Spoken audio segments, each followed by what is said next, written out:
Clubhouse. Clubhouse. Clubhouse. Thank you.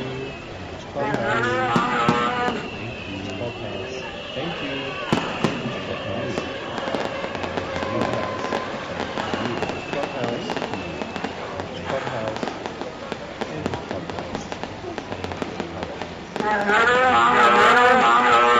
Clubhouse. Thank you. Good morning. How are you? I have no idea what time you're listening to this. I'm making it in the morning. I feel like acknowledging that. It is 5:03 a.m. of a Thursday.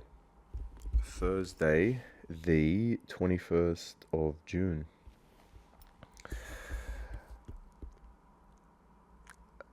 I was in Parks, New South Wales yesterday and Cookamidgera because that's where my father's farm is located. In Cookamidgera. It backs onto a cemetery, Cookamidgera Cemetery, which is a beautiful, beautiful cemetery, which is odd to say. It's not beautiful, it's lovely. It's just a big open sort of flat field,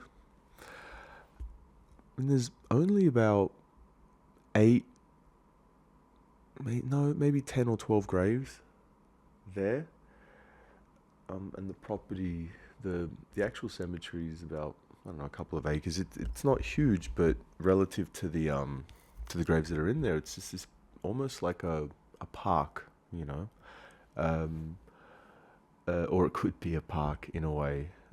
For me, it's just this big open land with very few graves that is almost asking to be filled with something nice for the community.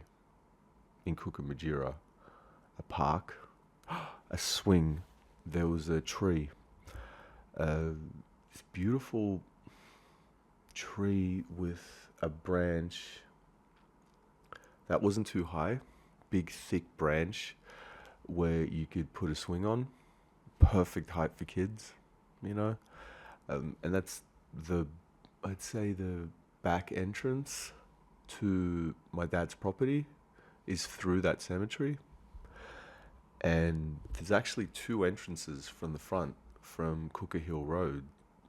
One entrance is a proper maintained entrance with a gravel path to access the water tank. There's a large water tank there that the council needs to get to. And then there's a second entry, and that's dilapidated, and you need like a 4-wheel drive to get through that. And that's the original entry that my father was using back in the 80s and early 90s, I believe. I don't think my dad has been to Cookamidgera for decades, I don't think. And you get the impression that it's been abandoned, right? And that's the theme, isn't it? I think abandoned is the wrong word. It was just left, unfulfilled. That's a great way to put it.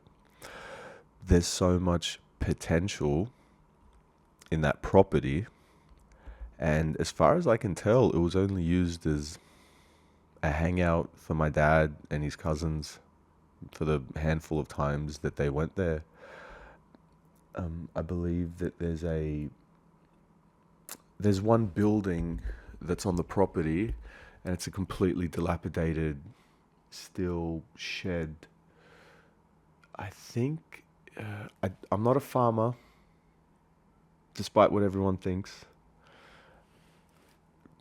I think it's a pig pen or whatever. Interestingly, there's a couple of grain silos and even a a conveyor belt, or yeah, this sort of, I again, I'm not a farmer, but it's a plant. It's a machinery with a motor in it that is like a conveyor belt for the grain. It's like a big machine that's been there for decades as well. Yeah. And I thought to myself when I was there that that sort of bit of kit, whatever it was, and I'm describing it extremely poorly, but just go with me. Um, it's farm machinery that's there. Probably doesn't work, but it's there. And to me, it's a waste. There's also a couple of trailers on the property, and a couple of other water tanks. But what really impresses me about the land, the terroir, uh, is the terroir, is the land. Uh, so I should have figured out how big it is. It's not such a big property. It's just measured in acres, not hectares. Maybe, yeah. I don't want to say how big it is because I have no idea and I'm bad at that. But it's quite small, relatively small. Acres, right? Less than 5 hectares, let's just say. Yeah. I want to say. There's a forest on the property. This beautiful, beautiful wooded area. About a third, maybe a quarter of the property is wooded, and inside the wooded area, the woods, I saw wallabies, I saw kangaroos, I saw a wombat, I heard a hog, or at least I think I heard. It was a wild pig, and there was a section in the forest where you could tell that it was upturned by wild, pigs or boars or whatever the heck you call them. Again, I'm not a farmer. Saeed's a farmer. He knows all about cruelly killing pigs and almost killing Yusuf's son on a quad bike, right? So ask him about, what pigs, because I know that he hunts on his property, Saeed. I know that he hunts in Majid, and he's told me about, the pigs, that he hunts, and uh, that they've been in that area because all the soil's upturned and the trees around them have been, like, the bark has been kind of like damaged or worn into. Um, yeah, but that's interesting because it is a small property, and the thing is, it works because it's a small property. If that makes sense. Well, it's not that complicated for it not to make sense. It's a good property, and the size works to its benefit, because you don't get lost in it. That Yeah, it's perfectly small. It's nice. Um, and then the forest. So the property itself, I think, is on a bit of a slope, right? So one side is Cooker Hill Road. Let's call that the front, right? And then the back is the cemetery, right? And it's quite narrow, the property. Um, I'd say 100 meters wide, which for a residential property sounds like a lot, but I mean, not for a farm. farms are hundreds meters wide, but it's nice. I don't know. It's kind of just cool. It's long. It's quite narrow, but very long. And at the top is a forest, and then when you get out of the forest, it opens up to a beautiful, just open field, hill, like and that's slightly sloping downwards, and the pig shed backs up onto the forest, right? So you come out of the forest and it opens up, and that's where the pig shed is. And the view of the valley is incredible. It's beautiful, it's peaceful, it's serene.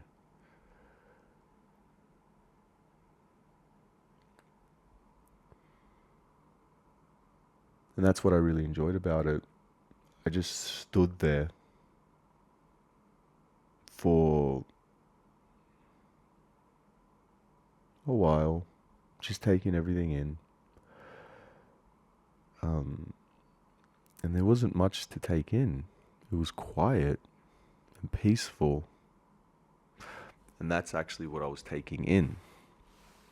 I was taking in that peacefulness, that serenity. I felt relaxed. I felt unburdened. Because it's beautiful and also it's nature. There's no reception or poor reception, so you can disconnect easy. And once you disconnect and sort of plant yourself, what I mean by planting yourself is literally just standing somewhere and just having a think of where you are, who you are, and where you are. And when you do that in a property like Cookamidgera, you take on the land, right? You take on the special quality of the land, right? And I'm not talking about any transcendental or spiritual thing. I'm trying to be sort of rational about what I'm saying. You feel relaxed because it's peaceful there. It's pretty. When you plant yourself, you're planting yourself in a nice, beautiful wooded area, or somewhere further down on the property where you get a beautiful view of the valley, and all you can hear are the gentle chirps of the birds, breeze that rustles through the trees, maybe the gentle hum of a car.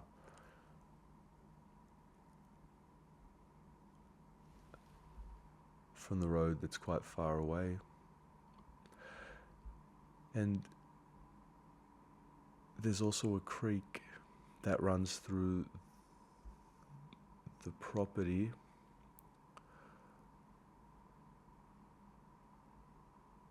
It's just beautiful, and it's got these nice contours in the land and great rocks.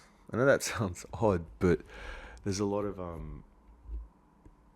stones, rocks, boulders, just speckled throughout the wooded area, and that makes it seem almost magical, right? Because you get these beautiful sort of big kind of rock, sort of, how do you say, coming out of the ground that you could just sit on. They're about the size of a chair or a couch or something like that, and they're sort of, these rock formations are sort of spread across the property. There's not too much of it. It's not rocky, but it's nice. It's got like a lot of rocky kind of indents, in the wooded area and further down. But the charming thing about the rocks, let's just say, is that they're all full of moss. That's lovely, and the trees as well. It just makes it more earthy. It's nice. You think of that moss in the early morning, the dewy moss, on the rocks. It's lovely. You smell it. take it in. Right? It has a smell. It's one of the best, in my opinion, one of the best smells ever. Uh, that beautiful sort of dewy smell, fresh grass, fresh. Oh, the smell of moss in the morning on rocks and on trees. The forest needs to be cleared a little bit, because a lot of the trees are kind of small or dying. But all in all, it's great. When I was walking through the wooded areas, I was just thinking about, okay, we can clear some trees out, or there's a nice opening here. Let's put a cabin here. And the wooded area affords you privacy. So you could have one cabin or two cabins that are, say, I don't know, 20 meters apart. And those individual cabins will be just completely private and isolated because the trees are so thick between them that you won't be able to tell. You won't be able to, you'll have your privacy.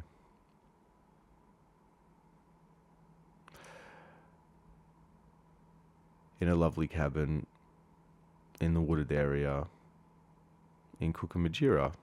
And that's actually what I was thinking when I was there. Ecotourism and eco cabins. Glamping. Exactly what Saeed wants to do in Majid. Now, Majid is massive. You need, when I say Majid, I mean my auntie, Martami Rosa's property, because technically it's in her name, Rosemary. Her property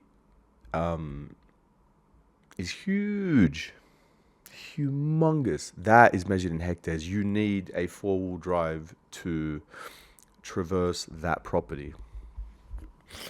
So if you were to get cabins there, you'd need to drive, from the entrance of the property to your cabin is like a lovely drive, beautiful drive. But it's going to take a lot of work to terraform their property in Majid to be able to lay the paths. Right, lay the paths to create the roads between the cabins, right? And that's going to be one of the bigger sort of challenges, the infrastructure, right? That connects all of the cabins on this big sort of sprawling property. But you don't have that issue with Cookamidgera because it's small, right? You could literally park, and this is an idea that I have, like getting people to park at the bottom or the top of the property. Actually getting in the park at the bottom, I can't even say south end because I don't know north, south. I'm just going to say bottom, the cemetery side of the property, they can park there. Because like I said, big open grass field, park there and then walk up. And the walk from the cemetery to the other end of the property is probably 5 or 10 minutes, right? But I kind of just like the idea of people not driving onto that property, with their wheels.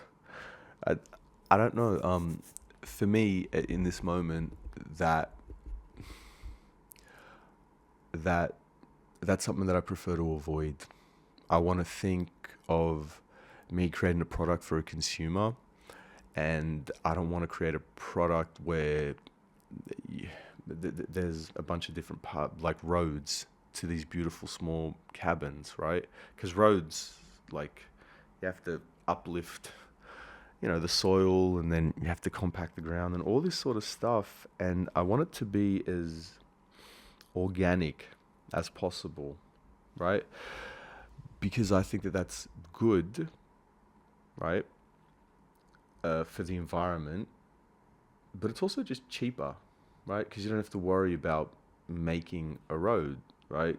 You just make a path that people can walk to get to their place. And, maybe for some you might have to drive, for others, no, I'm just going to leave it at that. For me, the challenge is, the curiosity is, the wonder is, the thing that's going to, satisfy the ADD is the challenge of creating the concept for cabins at Cookamidgera with no road access, right? Because when I was there, I couldn't get my car in there. And I was thinking, do you really need a car, to get in there? Could you just sort of park somewhere and just, can I create a pleasant walk to the cabin? I want the walk to be an experience. I want the entrance to the cabin to be an experience in and of itself. And I think that's the point, that's the vibe, that's the spirit of ecotourism, right? And that's what I want it to be. I want it to be an eco-tourist resort, right? Where I don't impact the earth that much. And I think that that'll be more budget friendly for me. It'll be fun and challenging for me. And I'll also be able to sort of create something interesting for people. And by the way, this is a concept. It's not real. I'm talking out of my mouth. The reason why I have to make that clarification is because I would talk like this to my cousins, Lebanese Maronites, Saeed and Majid specifically. I want to call them out, not to be a jerk, but just to kind of really sort of hit the point home. Actually, I'm going to just focus on Majid. Majid would get anxious, frustrated, vexed, aggressive whenever I'd speak like this. Because to him, doing something that's slightly different from the norm is confronting. What I realized about one of the big frustrations that I was having with dealing with my family and Happy Lion and developing with my family, I should say, doing property development with my family, was that they don't take risks. They prefer a convenient lie over an inconvenient truth. So they would just look for any advice that would reinforce their bias. To them, if it's not if someone else around them didn't say it or hasn't done it, then it must be wrong. The idea of creating a cabin under the category of ecotourism is random. It's different. It's not anything that they've done. It's not anything that I've ever done. And that excites me. I like new things and I like challenges. And I think what's clear is that there's certain family members that I was working with, or rather the family that my family and me working with my family revealed to me that they are quite conservative with their money. They prefer the work from 7 a.m. to 3 p.m., get their money that way, 5 to 6 days a week, and that's it. There's security in that because, that's what because they're physically doing the work. You know what I mean?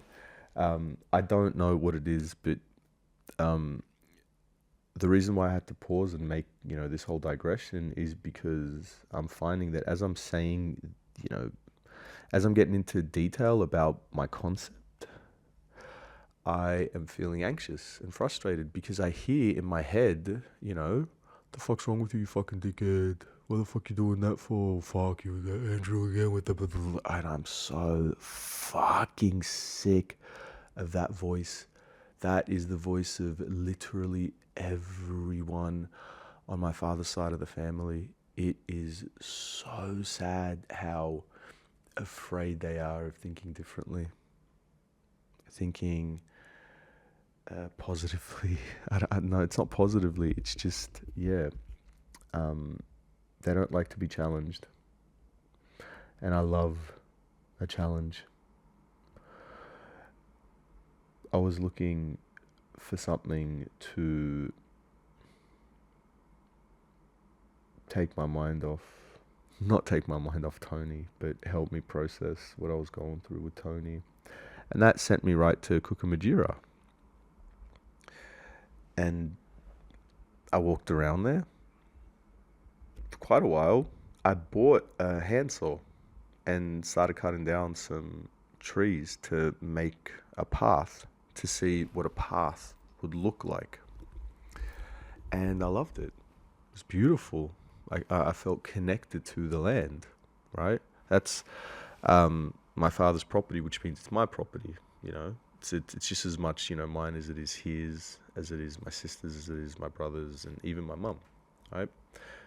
Consider the sacrament of marriage in the Lebanese Maronite Church, right? I'm his son, so technically, like, we're one unit. So whatever's his is mine, whatever mine is his, in a spiritual, cultural sense, right? You would hear and you respect that sort of cultural idea if everything is good, right? But when you bring abuse into the mix, then everything goes out the window, right? But now I'm sort of coming back, you know, I'm healing, and I've sort of come back to, okay, we're family. What mistakes did we make in the past that led to the catastrophe that we're just coming out of? And what can we do moving forward? And that's all I've ever cared about.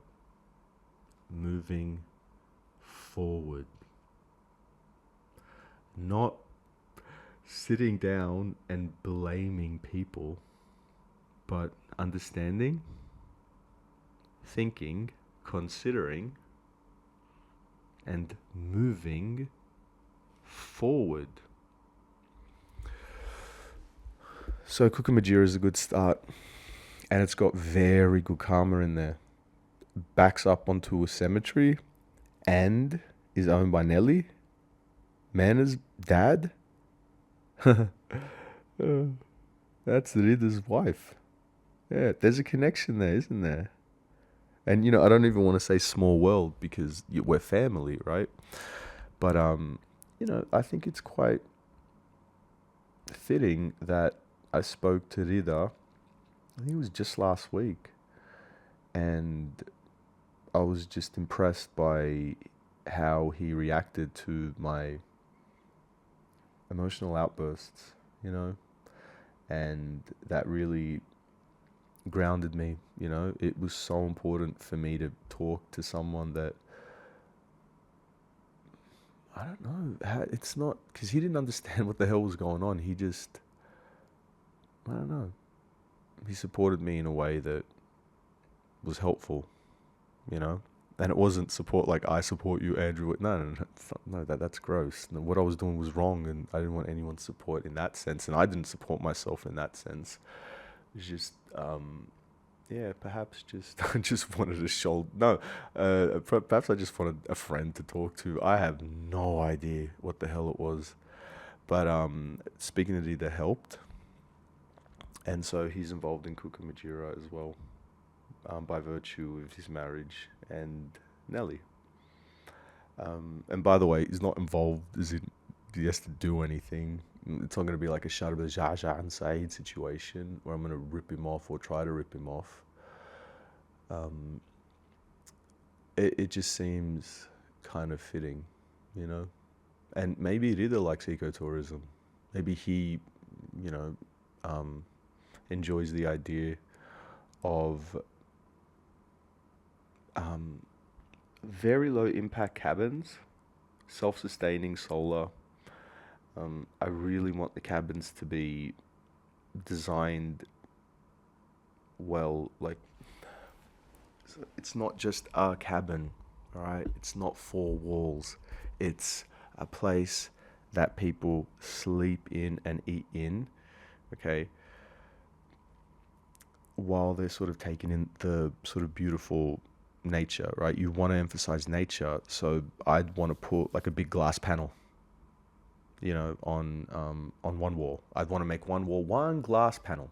That's it. That's the dream. That's the vision, right? That's the challenge. One wall is glass, because I want them to, because there's this flat area, um, where it's just beautiful. There's this flat cleared area, and you could put a cabin there, and it's got it's got a beautiful view of the valley of the mountains, right?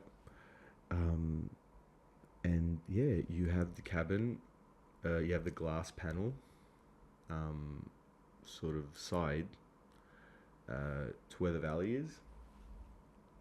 So when you get up, it's just this, unobstructed, beautiful view while you're sheltered, from the elements.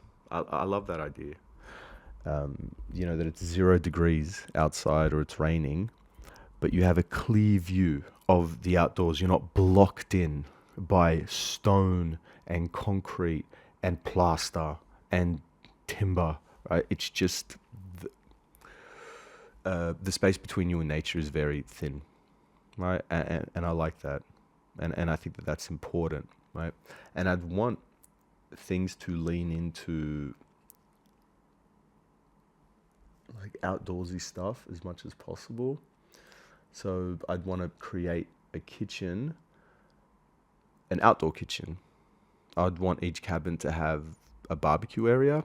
I'd want and yeah, each cabin perhaps is themed slightly differently, but every cabin has particular what do you say, like facilities. Um, so all the cabins have got a spa and um, an outdoor spa, an outdoor jacuzzi, and a outdoor sort of barbecue, a fire pit. That's sort of covered. I got to figure that out, but they're all themed slightly differently, but the actual cabin and the amenities are all the same, And I want to make sure that that's adhered to, that there's no sort of variation. There's no premium and then, like standard. No, no, they're all the same quality. They're just done slightly differently. And each of them sort of lean into what part of the farm they're at, So the cabins that are in the wooded area would be designed so it's more sort of like, like a nice wooding forest cabin, right? And it'll sort of lean into that, right? But then outside, the forested area, where it's just sort of clear and open, you'd sort of have a different theme to sort of lean into that. And I think the wooded area, you'd be able to get a lot more cabins because you have privacy. So perhaps you may be able to fit up to 5, right? But then when it gets to the open part, you lose that privacy. So perhaps you would just make like 3 over there. In the so 5 in the 5 in the forested area, 5 cabins in the forested area. That's a quarter of the size of the property, and then you'd have 3 for the other 3 quarters, because you wouldn't have privacy. And for me, that's the big essential kind of component. You want it to feel private and open and yours. I wouldn't want to litter it with cabins just for people to sleep in. That's not the point. The expectation is that people will be willing to drive 3 or 4 hours to get to Cookamidgera for a cabin. You'd have to make it enticing. And the enticing part, it's easy to make it enticing because it's in the actual property itself. The enticing part is really the view and the ambience, right? And there's some beautiful, beautiful ambience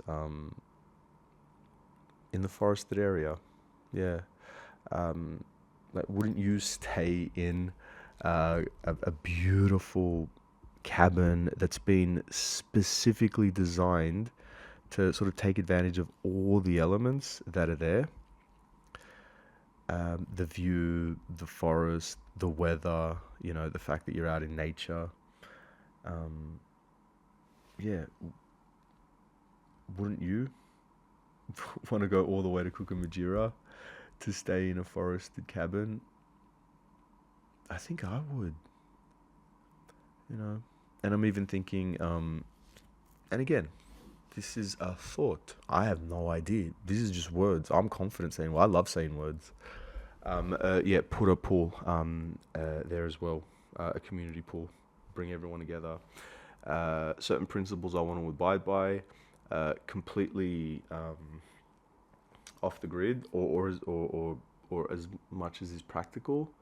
Um, the only thing that I want, I suppose, is water, but even that, tanks. But I'd want it to be off the grid, completely solar, and even the pool. For me, because I've been getting into swimming, I like the challenge of thinking about making a pool out in the sticks that's low maintenance, that's solar. Just off the top of my head. Yeah, and there's so many challenges that are associated with that, safety and all that stuff. But perhaps maybe for the 3 or 4 cabins that are in the 3/4 of the property sort of part, maybe each of them have a pool. I don't know. How expensive is it is it to make a pool? And by the way, when I say pool, I'm not talking about bloody fiberglass shell. No, no. I'm talking about my cousins who are all builders, oh my lord, who can do this quite easily. Create like a concrete pool, frame, form and fill a concrete pool, and then based on whatever shape and size that we want. That's the thing. We go to the property, right? And an architect doesn't really design it as much as we go there with an architect and we figure out where we can put a pool that sort of leans into the contours or that utilizes the contours of the property. So we're not digging out so much stuff. No, no, no, no. It's I don't want to do that. That's dumb, right? No, I want to think about how I could do this the most conscientious way. And I want to, try to put a pool there. So I think, okay, what's the best place for me to put a pool? And when I talk about this, I don't want to do it tomorrow or next week or next month. Maybe,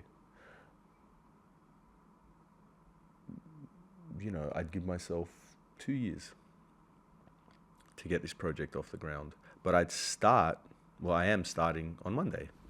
I've already got a meeting with Parks Council to talk about the property and access, and I'm going to, put all these questions to them. Well, I'm going to put a bunch of questions to them about how, we can, what the council controls are for this sort of kind of ecotourism. And the funny thing is that because it's eco cabins and because they're off the grid and it leans into, it's part of ecotourism, I think council's a lot more relaxed about stuff like that, especially when they hear that, like, I don't want to build roads to each individual cabin, all right? Because that will turn it into something else, right? And it doesn't have to be that. I don't want to go in there with a bunch of machines and then just upturn the whole, place. No. And I think council will be receptive to that. And so I look forward to that meeting. And yeah, I'm going to build a proposal to give to my dad and Rida about Cookamidgera, and I think that this serves as my pitch. Is it a good pitch? Did I meander too much? Did I ramble too much? I hope not. Yeah, this is a different one. I like it. It's for Tony. Alright. Love you. Bye.